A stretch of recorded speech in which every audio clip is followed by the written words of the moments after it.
Muito prazer, o meu nome é Gabriel, mais um vídeo aqui no canal, vídeo muito interessante, as pessoas às vezes não pensam muito nesse assunto, e é justamente por isso que eu vou falar sobre ele, que é a diferença entre a barra de levantamento de peso olímpico e a barra de levantamento de peso básico. Vamos ver.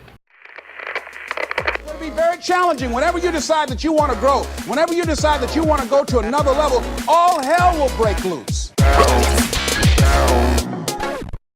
Se você é uma pessoa que utiliza barras olímpicas, você provavelmente já percebeu a diferença entre essas duas barras, mas ainda não sabe exatamente qual é, porque muitas vezes passa despercebido, já que elas não são tão gritantes assim, se você não prestar bastante atenção, tá bom? Mas antes de entrar justamente nessas diferenças, eu só quero explicar alguns termos, tá bom? Quando eu falo de levantamento de peso olímpico, estou falando daquele esporte que passa nas Olimpíadas, que tem dois exercícios, o snatch e o clean, também conhecido como LPO. E quando eu falo de levantamento de peso básico, eu estou falando de um esporte chamado powerlifting, que já passou nas Olimpíadas, hoje em dia não passa mais, onde eles competem pelo agachamento, pelo supino e pelo levantamento de terra. Então, às vezes eu vou ficar trocando aí entre esses termos, mas é mesmo sem perceber. Existem várias diferenças entre essas barras, porém eu vou falar sobre elas e vou focar em uma que vai ser a que mais vai afetar o seu treino e provavelmente já afetou e você ainda não percebeu qual é. Rapidamente, os status das barras oficiais, tá bom? Vou explicar mais um pouquinho sobre isso lá na frente. A barra de levantamento de peso olímpico, ela tem exatamente 7 pés, ou seja, convertendo para metros, isso dá mais ou menos 2,13 metros. Isso é muito importante. Isso é uma coisa que a gente tem que prestar atenção, mas sobre isso um pouquinho na frente. E ela tem exatamente 20 quilos, ou seja, mais ou menos 44 libras. A parte do meio dela, que é onde a parte que você segura, né? Ela vai ter mais ou menos 28 milímetros de diâmetro. E ela só tem um anel nos lados, que geralmente os anéis eles servem de referência apenas para o atleta saber onde ele vai colocar a mão.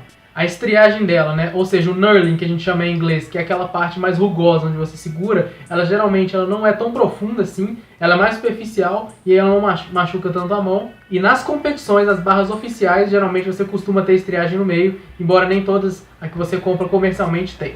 Por que eu tô falando desses aspectos? Porque às vezes você vai comprar uma barra e ela não tem 2,13 metros de tamanho, às vezes você vai achar uma de 2,2, mas ainda assim ela vai ter 20 quilos. Então, na hora de você comprar, se você quer uma barra de levantamento de peso olímpico, preste bem atenção em todos esses status para ela ficar parecida com a barra que você vai utilizar na competição. O tamanho dela exatamente é marcado em pés, mas o peso dela é marcado em quilos, ou seja, não está na unidade internacional, que seria metros e quilos. A barra de powerlifting, ou seja, de levantamento de peso básico, ela vai ter 2,19 metros, ou seja, quase 2,20 metros, então geralmente a pessoa vai arredondar esse número para cima, o que dá 86,52 polegadas. Ela pesa 45 libras, ou seja, mais ou menos 20,5 kg, tá bom? Então não é exatamente 20 kg.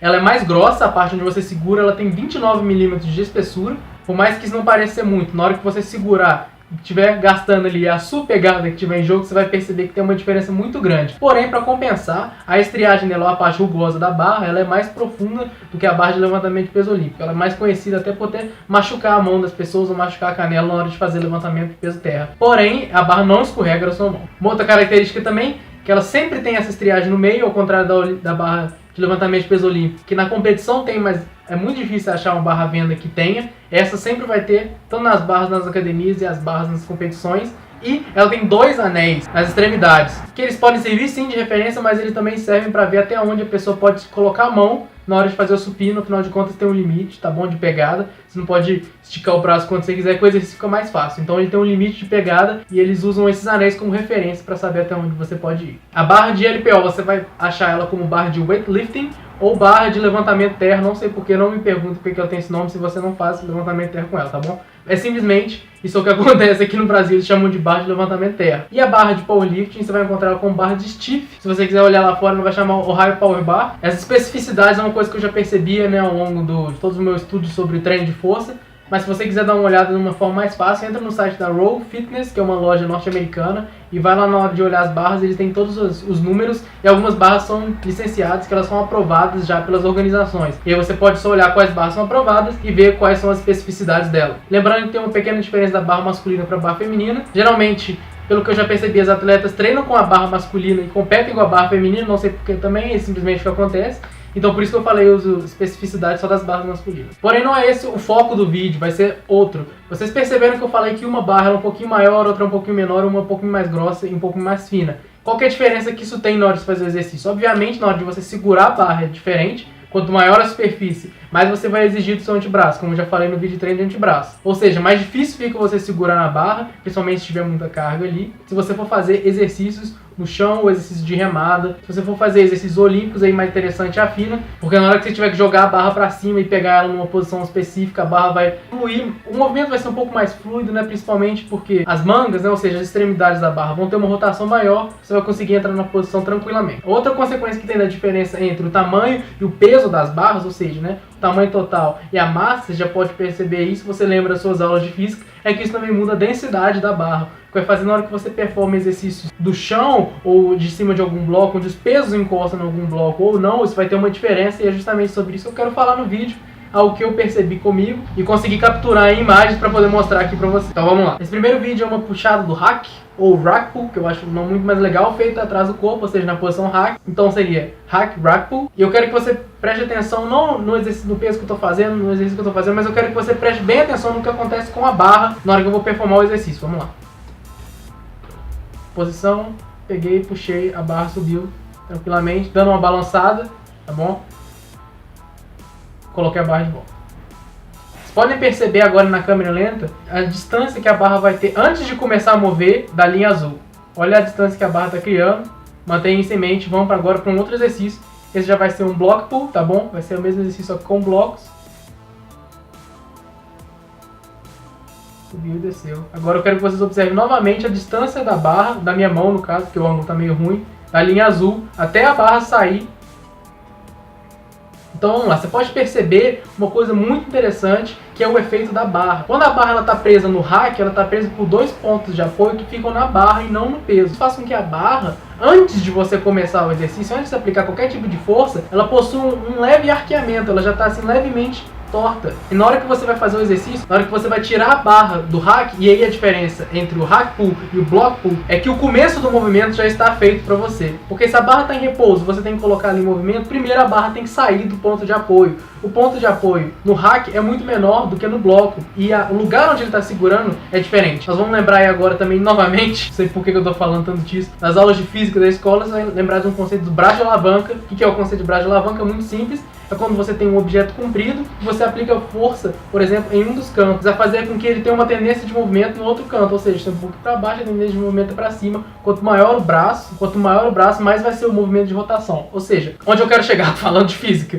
tá? Vamos dar uma olhada ali na imagem, é que quando eu começo a tirar a barra do pino, eu tenho que fazer muito menos força para tirar a barra completamente do pino. Sabe quando eu estou fazendo no rack, ou seja, nos dois pinos de apoio, eu tenho que fazer muito menos força para tirar a barra completamente de contato com o pino do que eu teria que fazer para tirar a barra de contato com o bloco. Afinal de contas, o pino está mais perto de você, o braço de alavanca é menor do que no bloco, e além disso, a superfície em que ele segura a barra é menor. Se você tivesse um pino gigante que segurasse a barra inteira e você só ficasse em pé no meio, seria também muito mais difícil, porque você teria que elevar muito mais a barra antes dela ficar completamente no peso da sua mão. E nisso já vai sua perna, já vai seu braço, sua pegada, todos esses músculos já estão trabalhando, embora não com 100% do peso segurando na mão. E você pode perceber, quando eu fiz o exercício no bloco, eu pontilhei a linha vermelha só para poder dar para ver, que naquele ponto a barra já tinha, os pesos já tinham começado a sair do bloco, mas a última anilha de 20 ainda não tinha saído, e você consegue ver a distância da minha mão da linha azul, que era o ponto onde minha mão estava em movimento de repouso. Ou seja, eu andei aquilo tudo, eu andei muito mais do que eu andei no exercício do hack, e ainda nem comecei, porque a barra ainda nem terminou de sair do bloco, eu ainda nem estou segurando 100% do peso na minha mão. E essa vai ser a principal diferença. Na figura de cima, ou seja, quando eu estava fazendo bloco, eu estava utilizando uma barra de powerlifting, a barra que é mais grossa,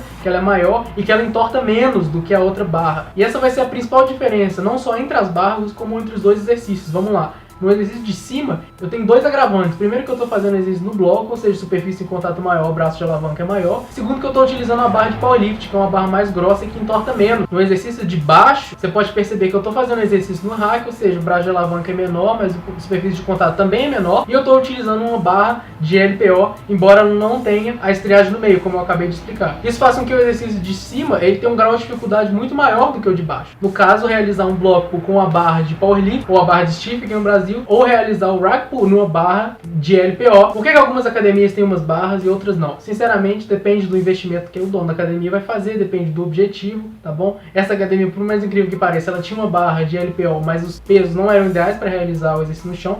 Como você pode ver, se você voltar lá atrás, você perceber que a anilha ela não é perfeitamente redonda, ela tem meio que um desenho. Ou seja, se a barra estiver em repouso no chão, ela dá um passo para frente ou para trás, né? Se ela cair num lugar mais alto, o peso joga ela um pouquinho para frente ou para trás até estabilizar, e às vezes estabiliza com a barra toda torta. Por que a pessoa escolheu essa barra? Sinceramente não sei, nem sei porque eu tô explicando isso. Qual a barra ideal para você treinar? Se você tiver o objetivo de competir, é muito simples, a barra que você vai competir. Se você quiser utilizar uma barra num outro ciclo para poder ficar mais difícil, aí que você pegar menos peso, mas ainda assim forçar os músculos, beleza. Se você quiser utilizar a barra mais fácil, também beleza. Mas lembre-se de fazer um exercício de treinamento que não é extremamente diferente do exercício que você quer competir, afinal de contas, existe a especificidade do treino, ou seja, você vai ficar melhor naquilo que você estiver treinando. Eu não vou ficar melhor em jogar xadrez fazendo agachamento, ou seja, se eu quero ficar bom em jogar xadrez, eu jogo xadrez. E se você, como eu, não tem o objetivo de competir, aí sim fica no seu controle escolher qual barra que era. Eu gostava de utilizar a barra de LPO quando eu tinha acesso, agora eu não tenho mais, então eu utilizo a barra de powerlifting. Faz parte. Saiba que o exercício vai ficar um pouquinho mais difícil, um pouquinho mais fácil, tanto que você pode perceber aqui no caso a diferença de peso.